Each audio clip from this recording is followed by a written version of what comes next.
అర్జెంట్గా అంబులెన్స్ పంపించండి. కారణమా?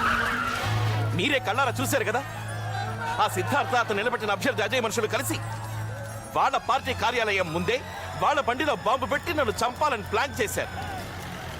ఈ ప్రజలకు నేను చేయాల్సిన సేవలు ఉండబట్టే ఆ భగవంతుడు నన్ను కాపాడాడు. స్టూడెంట్స్ రాజకీయాలకు రావాలి, ఈ దేశాన్ని ముందుకు నడిపించాలి, నిజమే. కానీ జరిగింది చూశారుగా, యువతరానికి ఆవేశమే తప్ప ఆలోచన లేదని నిరూపించారు. తనపై జరిగిన దాడి సిద్ధార్థ అతని మిత్రబృందమే చేశారని పప్పు యాదవ్ ఆరోపించడంతో పోలీసులు సిద్ధార్థ, అజయ్ తదితరులను అరెస్ట్ చేయడం జరిగింది.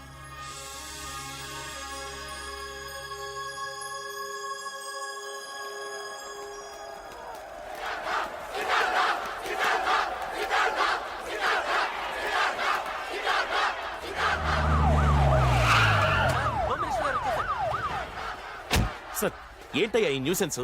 సిద్ధార్థం చూపిస్తే కానీ కదలమంటున్నారు సార్.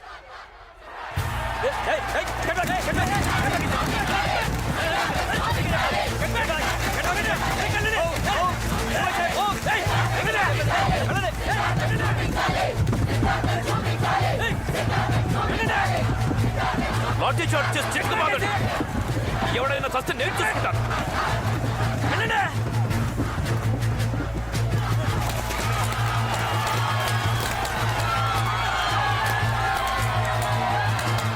జనాన్ని ఎలా లొంగ తీసుకోవాలో మన హోమ్ మినిస్టర్ గారికి బాగా తెలుసు. ఇంతకు మీరెవరు sir? PVR Prasad IAS, PA to home minister. నమస్తే సార్. సిద్ధార్థ సిద్ధార్థ సిద్ధార్థ మీ స్టూడెంట్ సపోర్ట్తో నువ్వేం సాధించావు? కటకటా లెక్క పెడుతున్నావు. 1 2 3 4 4 3 2 1. అదే నేను రిగ్గింగ్లు రౌడీజం చేసి గెలిచి హోమ్ మినిస్టర్ అయ్యాను. నీ లైఫ్ ఆర్డర్ మార్చే లా అండ్ ఆర్డర్ ఇప్పుడు నా చేతుల్లో ఉంది. దాన్ని ముందుగా రేపు కోర్టులో నీకు ఉరిశిక్ష వేయించడానికి వాడతాను. కోట దాకా ఎందుకు బావా? నువ్వు ఇప్పుడే ఒక తిట్టు తీస్తా. ఏంటి పప్పు నష్టపెడుతున్నావు ఏంటి? గెలిచాను ఆనందమా? సరే అలా కానీ నువ్వు గెలిచినా మేం గెలిచినా మాకు కావాల్సిన జనానికి మంచి జరగటం. మేము అలా డిసైడ్ అయ్యాం కానీ వెళ్ళి నీ బామ్మని తీసుకెళ్ళి పని చూడుపో. అంటే ఏంట్రా? రేపటి నుంచి నేను పిచ్చి నా కొడుకులాగా ప్రజాసేవ చేస్తాననుకుంటున్నావా? నా డ్రెస్ మారిందేమో గాని నా అలవాట్లు మారలా.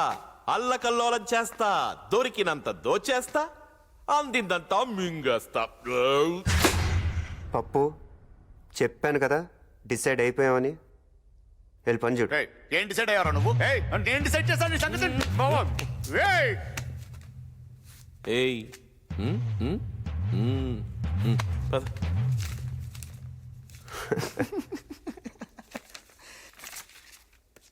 బామర్దే, మన ప్లాన్ ప్రకారం నువ్వు ఇంకొన్నాళ్ళు జైల్లోనే ఉంటే మంచిది. అట్టాగే బావా. ఇదిగో నా సెల్. సౌకర్యాలన్నీ బానే ఉన్నాయా? నువ్వు ఉండగా నాకేంటి బావా? సోఫా ఇచ్చారు, మంచం ఇచ్చారు, టీవీ ఇచ్చారు. అది కూడా చూడు. మధురిమ వెల 12 రూపాయలు. జంబలకిడి పంబ వెల 15 రూపాయలు.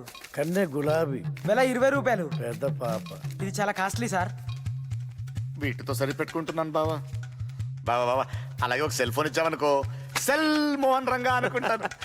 సర్లే, ఇది ఉంచుకో. సెల్ అంటే రూల్స్. ఏంటయ్యా రూల్స్? వీడు నా బామర్దయ్యా. ఈ మాత్రం చేసుకోకపోతే మేమెందుకు, మా ప్రభుత్వం ఎందుకు? హాయ్ పద్మావతి. ఏంటే నువ్వు హాయిగా మాట్లాడుకో. మీరు పదండి పదండి. ఏంటే ఎలా ఉన్నావు? ఉంటా. ఏంటే ఏం చేస్తున్నావు? ప్రసాదరావు సార్, రేపు వరంగల్ కోర్టుకి సిద్ధార్థకి సెక్యూరిటీగా ఎవరు వెళ్తున్నారు? ACP Pochamma sir. నీ తల్లి పిసికినంటే గొంతు తాగిందంతా కక్కుతావు. చెప్పినా నేను చేయలేదని ఏం జబర్దస్త్ ఇది? ఏంద్రో నీకు నా మీద ఇరిటేషన్ వస్తున్నది. అంగిపో. ఏంది టూ మచ్? ఏంది అంగి టూ మచ్ చంద్ర, టూ మచ్ త్రీ మచ్.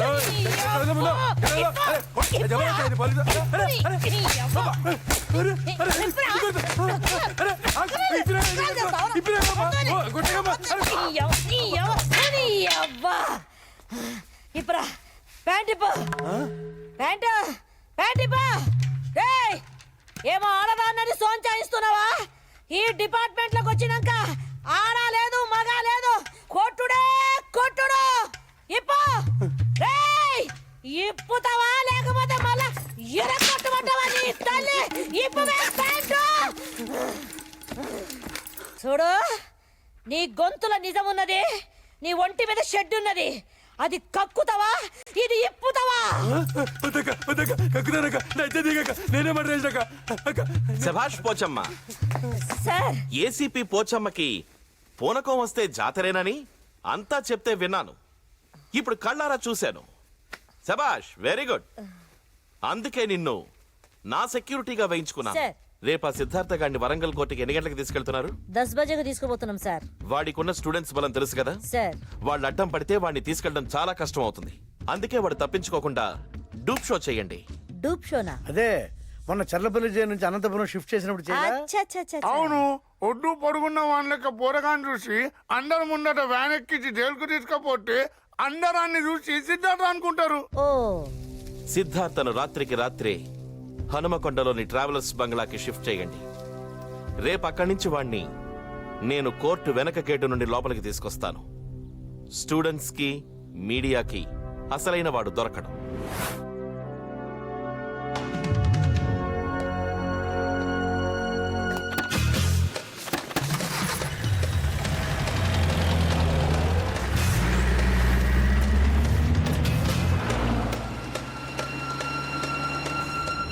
ఏంటి సార్ మీలో మీరే నవ్వుకుంటున్నారు? నా డూప్ షో ఐడియా నాకే నవ్వొస్తోందయ్యా.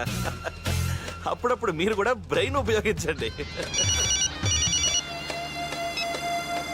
సార్ చెప్పురు సార్. ఏంటి పోచమ్మా, అంతా ప్లాన్ ప్రకారమే జరుగుతోందా? మీ ఐడియా అయితే సూపర్. అరే జనమంతా అసలైన సిద్ధార్థ గిన్నెలనే ఉన్నాడు అనుకుంటున్నారు సార్.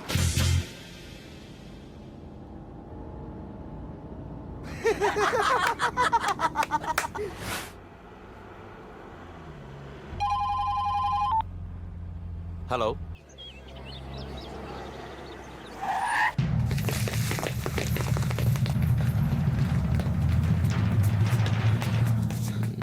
ఆ సిద్ధార్థ జాడ తెలియలేదన్న, వాళ్ళ అమ్మ నాన్న అమెరికాలో ఉన్నారంట.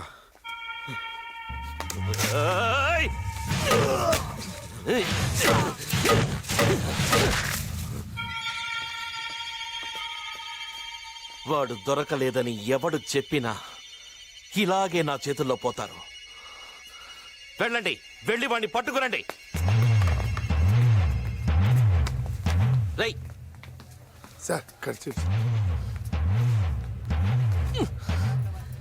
నాయనా పెళ్లి పనులు అన్నీ పూర్తయ్యాయి.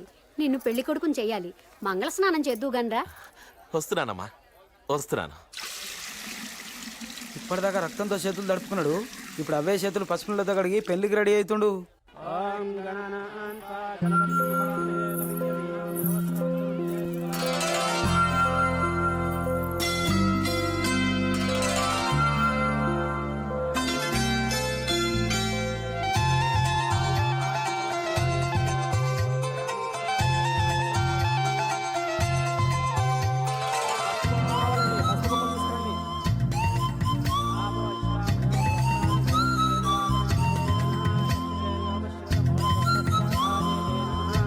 ఇద్దరు నమస్కారం చేసుకోండమ్మా.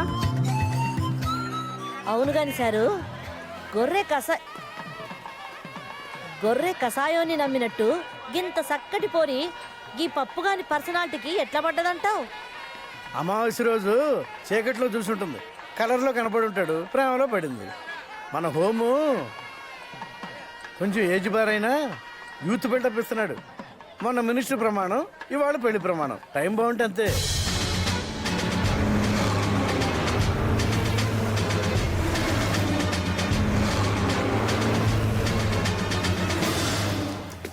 ఏంది లొల్లి?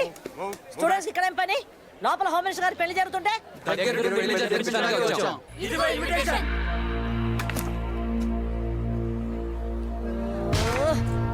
పోండి.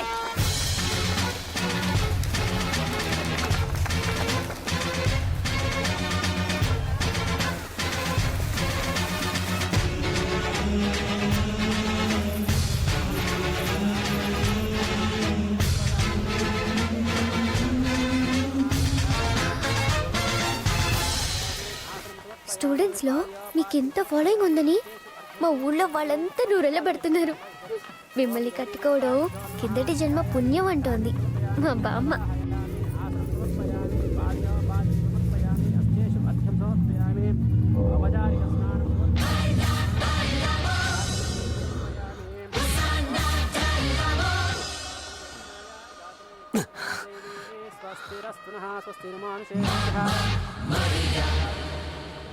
Pochamma Pochamma sir sir sir అడుగో సిద్ధార్థ అడుగు అడుగు అక్కడున్నాడు అడుగు అడుగు అడుగు ఇక్కడున్నాడు ఇడుగు పట్టుకోండి సార్ సార్ సార్ పట్టుకోండి సార్ మీరు ఇట్లా పరిశాన్ కాకూడదు సార్ గా పోరుడు గిరికి రాలేదు నేనంతా చెక్ చేశా సార్ మీరు రిలాక్స్ అయిపోండి.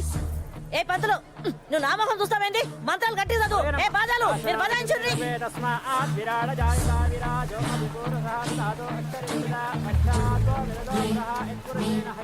ఏయ్ చదివిన మంత్రాలు చాలు, ముందు ఆ తాళిలా తీసుకురండి, కట్టేస్తాను.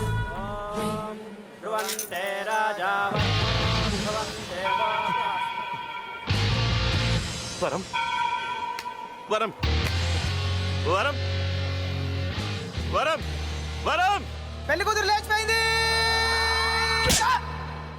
లేచిపోవడం కాదురా, కనిపించడం లేదు అనాలి. గదే గదే కనిపించడం లేదు. పోచమ్మా హరియప్ వెతకండి, ఎవరిని బయటికి వెళ్ళనివ్వద్దు, మొత్తం వెతకండి. వరం నా వరాన్ని చూసారా? అదేనయ్యా, పడిసీర కట్టుకుంది, బాసింగం పెట్టుకుంది, చేతులకు బంగారం. ఆ, 2 చేతులు ఉంటాయి, 2 కాళ్ళు ఉంటాయి, ఓ జడ ఉంటుంది. చెప్పు. పోచమ్మా సార్. ఆ సిద్ధార్థ గడే నా వరాన్ని ఎత్తుకుపోయి ఉంటాడు. అడుగు అడుగు వాడే